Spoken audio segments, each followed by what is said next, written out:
All right, so this video is going to be a little bit more academic than our last couple of videos, and it's going to be really all about discussing a couple terms that you might have seen thrown around. And I want to define them because you'll see these terms in Stack Overflow question or answers rather, or in books or in training once you start maybe talking about more advanced JavaScript and stuff like that. And it's actually more of a computer science topic than it is something that's going to practically impact you day to day, but it fits very nicely into this section about scoping. So I wanted to define the terms lexical, statically, and dynamic scopes, and what the difference is between lexical and static scopes and dynamic scopes. So basically, there's a lot of different ways you can classify a programming language. You can call it dynamic or static. You can call it compiled or interpreted or managed or native and so on. There's many different categories you can kind of classify languages as. And one classification is how the scoping mechanism works. All languages have some concept of scope, because otherwise how do you know where your variables live in memory, right?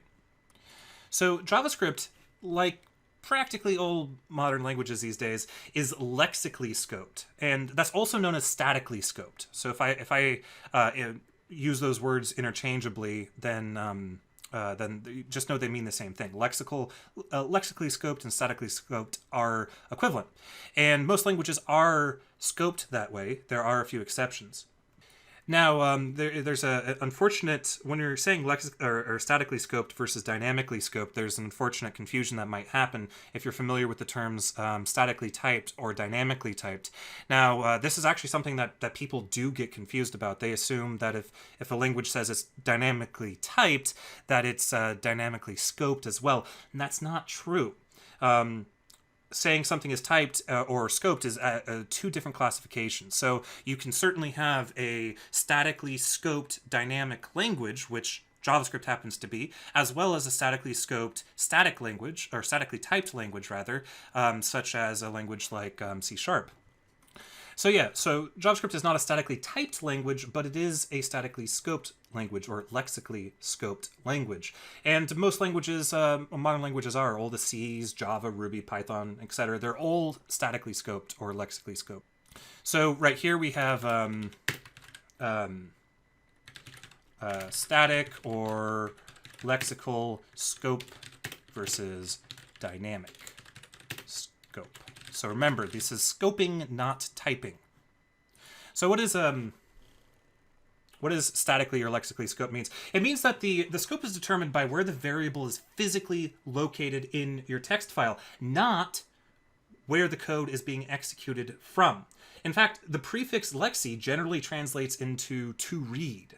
So the word lexical refers to the program's text. If we wanted to get a little bit more computer sciencey, languages such as JavaScript will have a component inside of their compiler called a lexer, which is responsible for analyzing the text of the program before it's actually parsed into something that's executed on the JavaScript VM. So we have this lexer, and the lexer looks at all the text and turns it into tokens that are then parsed. Obviously, this isn't a computer science course, but just wanted to throw that out there.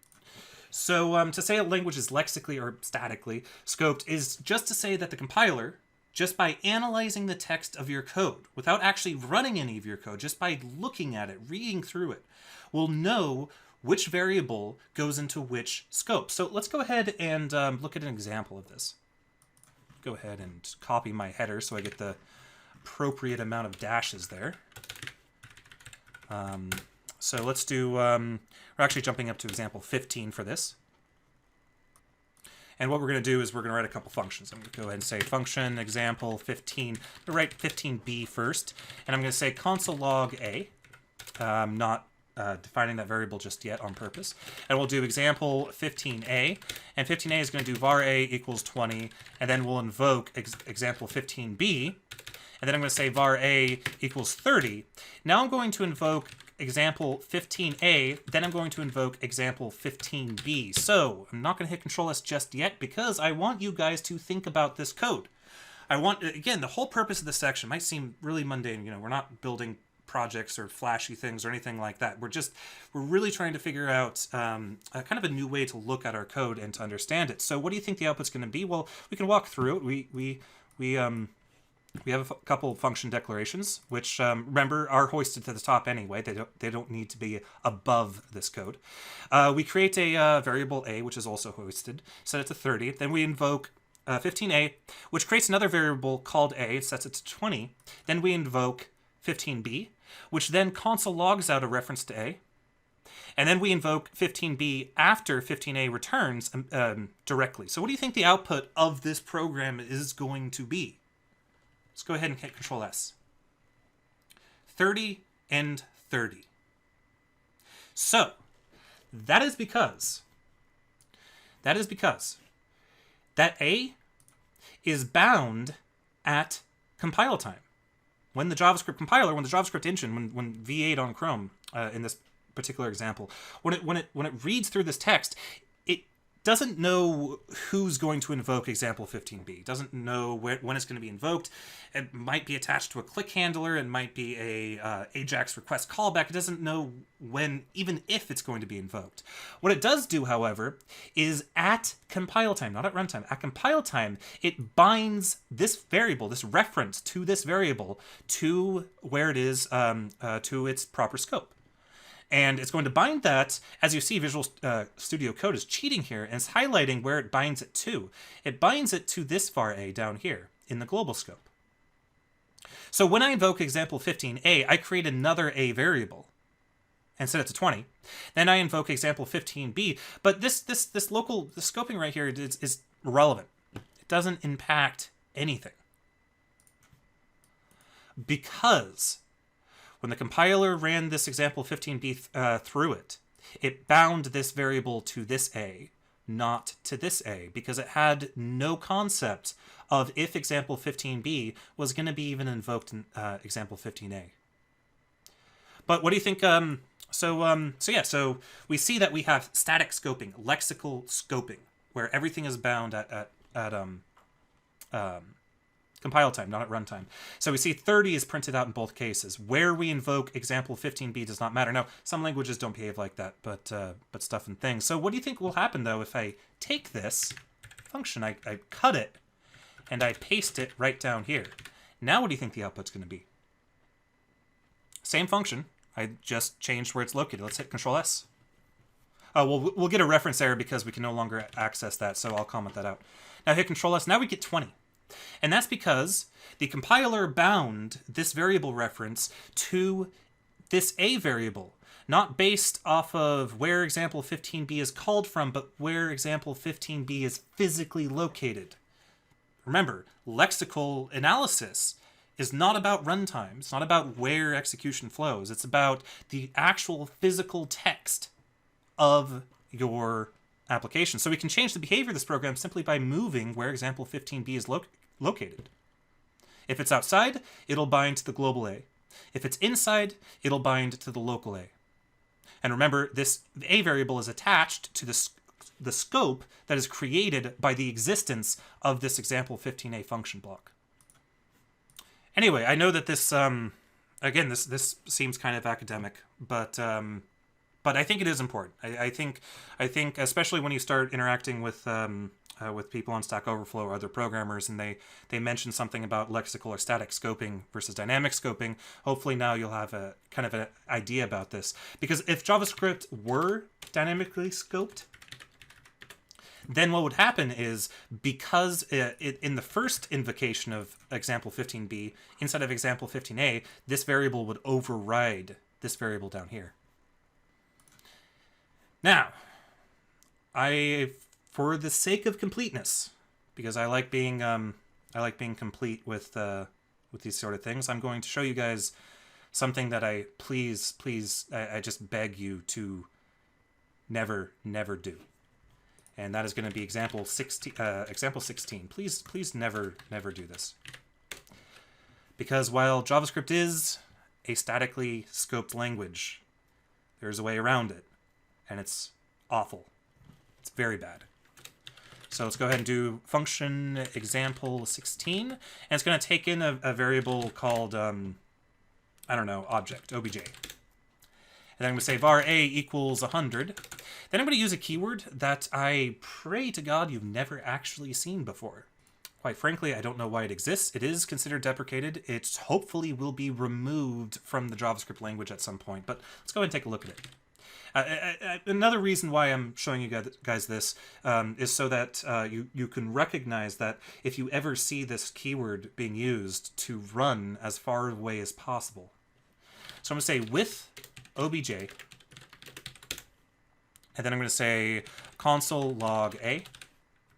Now I'm going to invoke example 16. I'll invoke example 16 with an object. And the object is going to simply say a is 42. I was going to type 32, but I missed. Let's do another one with a is 26, I guess. I was going for 27, but I missed again. Wow. And let's do another one, example 16, and I'm going to pass in an empty object. So here what I'm doing is I'm invoking this function 3 times with different objects. So this is an object with an a property set to 42, this is an object with an a property set to 46, and this is an object without any properties. Then inside of this function, I am declaring a local variable called a. Then I'm saying with object console log a. So what do you think the output of this program is going to be? Because it's going to go against all the rules that I've actually established in the last like 3 or 4 videos. Say Control S. As you see, we get 42, 26, 100. So why do we get that? We get that because the with keyword in JavaScript actually opens up a dynamic scope. Again, it breaks all the rules about statically scoped languages. So what it does is, it means that by using the with keyword, whatever object is passed in becomes the new scope, and it overrides anything outside of it. Meaning, this a variable, notice how Visual Studio Code is no longer even attempting to highlight this a variable anymore. See, if outside of this with I can do console log a, right? And I put my keyboard cursor on it, notice how it highlights this a. Notice how we'll get 100 every time for that second console log. But inside of this, we're opening up a dynamic scope, meaning any property on this object will override the scoping rules. Meaning this a no longer necessarily references this a up here. Instead, it references first, it'll try to find an a property in whatever object was passed in. And if it doesn't find it, then it'll move up a scope.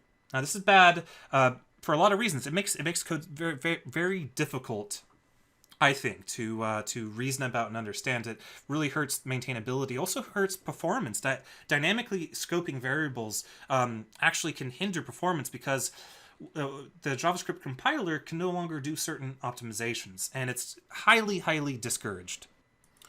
You'll see it used in you will see it used in certain scenarios where you can.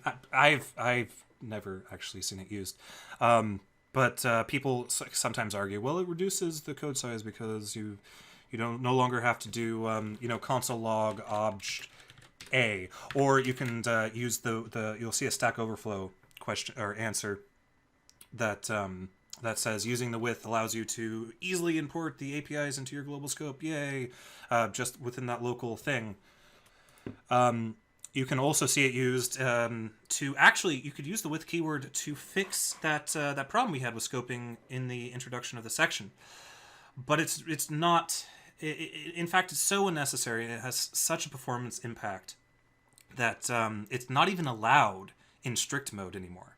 So I just don't see any legitimate uses for this keyword whatsoever. So there you go. Just to sum up this video, statically scoped languages determine what variable is bound based off of the physical location of that variable within your text itself, whereas dynamically scoped languages allow you, or using the with keyword, allow you to create a dynamic scope that can be modified based off of how that function is called, not how that function is written. And it's it can lead to a lot of ambiguity and difficulty, and I very much do not encourage using the with keyword. I think I've mentioned that before. And that's yeah. So a couple languages. There is a couple languages that have opt-in dynamic scoping, like Common Lisp, for example, as well as Perl. But but obviously we're writing in JavaScript, which is statically scoped. So I just wanted to define these terms, talk about the differences between the two, hopefully cleared up some confusion you might have had when reading other tutorials or reading a Stack Overflow question or answer or anything like that. And with that, I think we will wrap this video up, and we'll see you guys in the next one.